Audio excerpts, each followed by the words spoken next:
Hello everyone. Okay guys, so in today's video guys, I'll be showing you how to delete your PayPal account in just a few steps. Okay, so let's get started.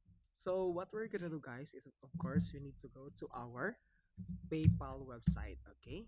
And log in your account.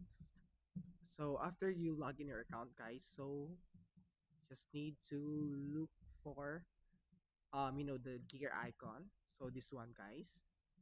So you just have to click that one to go to your account settings. Okay, you just that one, and you just need to scroll down. Okay, so as you can see here, guys, we have here an account options. So you just have to choose this one, guys.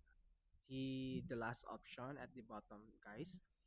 So as you know, if you click this one, guys, to close your account, so your account on PayPal will be automatically will be closed. Okay, so that's it, guys. So I hope you enjoy and learn from these quick tutorials, and please don't forget to like and subscribe for more quick tutorials on PayPal. Thank you.